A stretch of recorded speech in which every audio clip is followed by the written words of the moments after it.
The algorithm effect. How an entire population becomes mentally sick. Let's find out.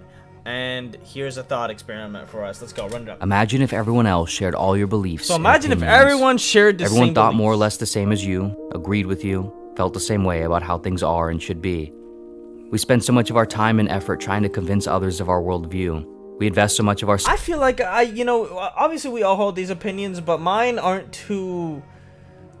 I'd like to think mine aren't fully infused with my identity. Like if you come for me, if you give me opposing evidence and I get like cognitive dissonance to something I believed for a long time, I'd like to think that I'm somebody who's willing to change my mind. So this is really interesting. You as the viewer, I wanted to ask you, maybe you could leave me down in the comment section. It doesn't have to be very, deep or extensive. It could be short and it can be brief. But what do you think would happen if we all did have the same worldviews and thoughts and opinions? What do you think? I want to ask you, the viewer. Selves into our worldview. This is natural and certainly understandable, but what if we got what we wanted and everyone saw what we saw and felt what we felt? What might this lead to? Well, we'd all have the same identity. What would this mean for everything we value and perhaps require collectively?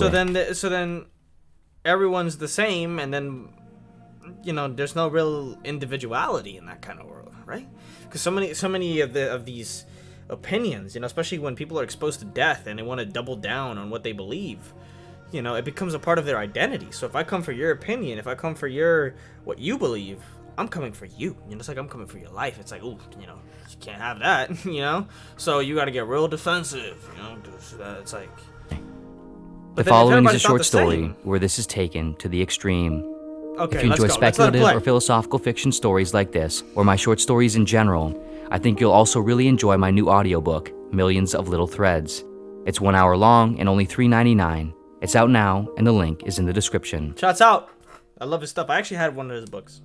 In the galactic planetary network of Coet, there was a planet named Sinistral, where everyone shared all the same beliefs and opinions. Sinistral. Inhabitants here fundamentally believed with absolute certainty that there was no creator of the universe, that there was no divine order, and no inherent meaning to anything. No divine order, no creator. They believed only in individual, personal meaning that they created for themselves. Right. The government was lenient, all drugs were legal, everyone was allowed in if they wanted. So everyone was Laws changed every 20 years or so, which somehow everyone always agreed on. Money was used but not a goal, work was done but not a focus. A large amount of the average day was spent on leisure. The government provided universal social aid, and everyone was about the same in terms of wealth and importance, or lack thereof. Right. Ultimately, everyone agreed that economic growth and needing to work regularly were bad for both the individual and the environment. There was no conflict, no debating, no disagreements, and there was no technological progress. So then you wouldn't even get to that point in the first place, because if everybody agreed, how could you ever live in a world where everybody thinks not working is good, and yet all still be working a 9 to 5 and be working people? Like, if you got to a point, like, what I'm saying there is, if you got to that point where everyone believed that, you would never even be in a situation where you already did work, right? Is that a paradox, or am I thinking crazy? I might be thinking too crazy here. But wouldn't that be kind of paradoxical? No collective higher purpose, no reason or filter for constant change, no steady anchor to one's good that would things. be argued about. Over a relatively short time, unclear, ever-changing social constructs, goals, and rules unraveled across the planet. Eventually, it turned to chaos, and chaos turned to barrenness. A civilization with no central structure collapsed in on itself. Collapsed in, even though there was another planet not too far away named Dextral, where here too everyone shared the same beliefs and opinions as everyone else. Here, however, individuals unequivocally believed that the universe was made by and under the rule of God. Right. The government was strict, no laws or rules were allowed to change, nor needed to. Everyone agreed on everything, and no new people were allowed in. Money and work were central, but the government was completely hands-off when it came to economic activity and social aid. There were lots of wealthy people, but so many more impoverished people. There was no conflict, no debating, no disagreements, and there was no intellectual or cultural progress. Major inequality, oppression, and injustice permeated across the planet. But all inhabitants agreed that this was natural and fair, and that everyone could reach higher status with time and effort. That just seems like another paradox, right? Injustice and fair in the same sentence? injustice is fair? That's crazy. After not too long, civilization reached a state of complete and total stagnation, and then collapsed. Right, so that collapsed. Too rigid of a structure could not flex with the wind of time. All but a few family lines remained. Right. There was another planet named Laxial. That one was too much chaos, that one was just too rigid. Okay. Where here everyone agreed in complete unanimity that there was no objective truth and that everyone's truth was equally true. This quickly posed problems when some people's truth was that there was, in fact, an objective truth. There was no central government, no laws, no clear moral code. There was complete tolerance for everyone, including those who were intolerant of others. So chaos ensued as soon as the planet's population formed, never allowing it to properly form at all. So you just do anything? There was another planet named Planet 6, where so here everyone worshipped. That one didn't even... that one's just, okay. Logic. They intellectualized everything. Their dogma was science. Right. Here they lived only according to data and statistics. Their government was run by computer algorithms. They measured good against evil, happiness against suffering, pleasure against pain. Not too long after forming, this planet agreed that it was immoral to continue to reproduce. It didn't last much longer after that. Antinatalism, huh? A bit further out, entering into the fringes of the... So everyone agreed? Is that a scientific thing to get to? You think that would happen in a world like this if everybody thought scientifically and science was like the dogma and the God and the religion? Because we're all religious people. You're talking about likely all of the people in all of these societies, they're just humans like us, right? And humans are just religious by nature. You know? Happiness against... Their government was run by computer algorithms. Right. Not too long after... Happiness against suffering, pleasure against pain. After forming, this planet agreed that it was immoral to continue to reproduce. I wonder how. What about that planet is so... Well, I guess it's like what I said. It must have been so boring that was painfully boring. So they just said, fuck it, life's painful. Life's painfully boring. Let's just stop making babies. Entering into the fringes of the Coet network, there was another planet named Recondite, where everyone agreed that everything was energy and vibrations, guided by the stars and planets and celestial minerals. Inhabitants here practiced crystal alchemy, sacred geometry, and followed what the positioning of stars and celestial objects told them based on their own interpretations, which somehow they all always agreed on. Right. Love was paramount, but not much else. Time was spent meditating, lovemaking, and consuming substances, channeling the powers of what they referred to as the one eternal consciousness. Not much got done, though they thought they were doing everything. Eventually, starvation and widespread illness brought the planet to its end. Not starvation and illness. That sounds like a fun time, though, until they starved to death and died of a sickness. That must have been a fun planet to live on. I mean, if you're going to live and die anyway, because we're all going to live and die anyway, death is practically, it's certain, basically. Like, if you're going to live and die anyway, I might as well be living on that planet, you know what I mean? Like, even if I die a horrible illness, death, I want to be living on that planet, you know what I mean? Into the fringes, there was another planet named Coven, where here, all inhabitants believed that the planetary network was run by an alien species that used and exploited life, secretly extracting portions of each planet's resources and offspring in order to stay young and rich forever. All inhabitants here agreed that this underworld deep state was at the center of everything, pulling the strings, pushing their agenda, and planting false information and beliefs across the network.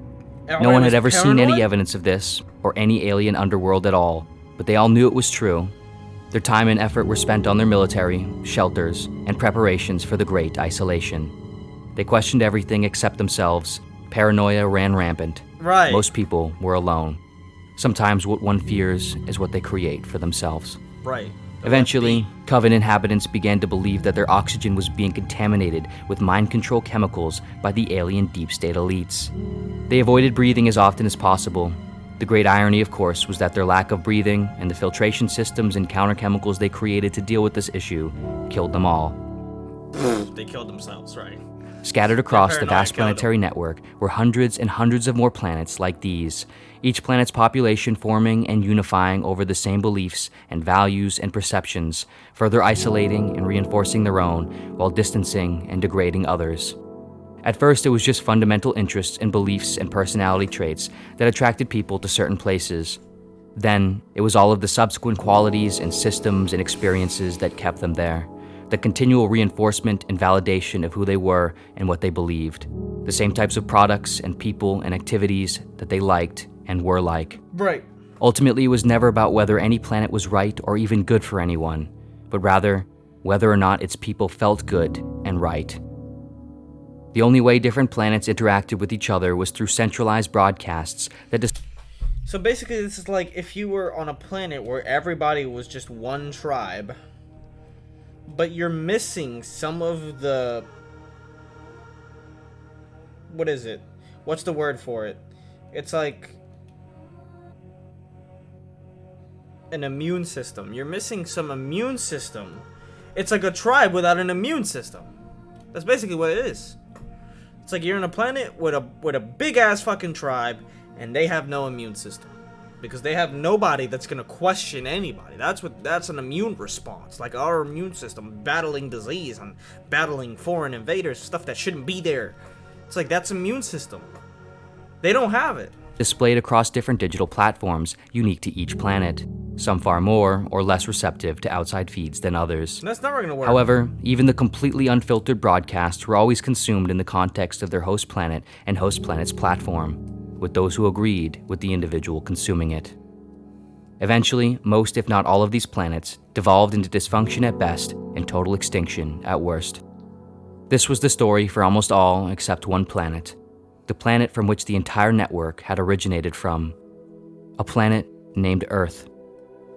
Those who stayed grounded on Earth, never fleeing to secluded corners of the network, experienced conflict, disagreement, and constant unrest, but also they experienced the fruits of this: resolutions, intellectual innovation, technological innovation, temperance, moderation, and openness. People who saw the universe differently, who felt things differently, who believed different things, became friends, partners, families. Of course, enemies too, but enemies keep their opponents in check in their own sort of mutually beneficial relationship. Instead of always hoping to create a planet where everyone agreed, inhabitants of Earth worked to coexist and benefit from working alongside those who did not. And for as long as they did this, they continued to function and survive just fine. The convergence of diverging ideas... Fine. I don't want this to fall on its head, but in case you haven't noticed, Russia's still attacking Ukraine, right? North Korea still has a dictator who is very angry. He's a puppet of China, but he's still very angry. Why am I doing that accent? Hold up. Motherfuckers gonna get mad at me. No, hold up. I didn't mean that. I didn't mean that in a disrespectful way. I was doing like an Asian sounding accent just now. I don't like that. Why did I just do that? The fuck? I gotta catch myself, you know. I'm on public. I ain't trying to have motherfuckers say stuff that is not true about me. Alright? But basically what I'm saying is, we might kill ourselves soon. You know, we might blow ourselves up. So this video would be very ironic. Because he's saying, oh, you know, even through all of this stuff, we're also still kind of the only planet that still actually functions. We didn't completely kill ourselves off, right? We still function because we have this immune system for a tribe, which is disagreement. We're gonna just disagree. We're gonna disagree on certain things. But we might still kill ourselves, so maybe that's just every tribe ever. But we will live the longest, right? We will, but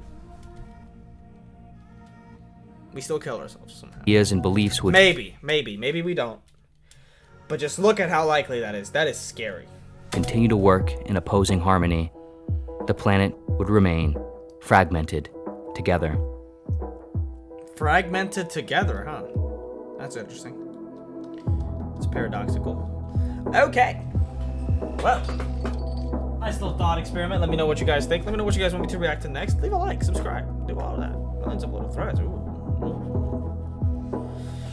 I'm sure this is one of those stories. Let me know if you guys want me to watch that one or react to something else, some other story. So I haven't a problem. The year is 1665, and I just watched this. I watched this last video, man. Come on. Really? Hopefully, if you made it all the way through to the end, salute you, man. You're a warrior. You're a soldier. I applaud you. You know, you have my thanks. You have my whatever, because people usually don't ever make it to the end of the videos. I never make them. Well, I mean, I don't really watch my own videos. I know that's probably really bad, right? But like, I don't. you know, I'm not really big on trying to watch my own videos. I just try to make them videos that if I was somebody else, I wouldn't be too annoyed, right? Maybe I could get some kind of entertainment or learning value, right? This niche is kind of... I'll try other stuff because, you know, I definitely want to be entertaining, right? I want to be an entertaining person. I want to create entertaining content. And to do that, I want to react to some entertaining content. So more entertaining content perhaps coming up. Right. I don't know. I have a weather alert at the bottom of my screen, so that's fun. I'll catch you guys in the next one. Take care of yourselves. See you.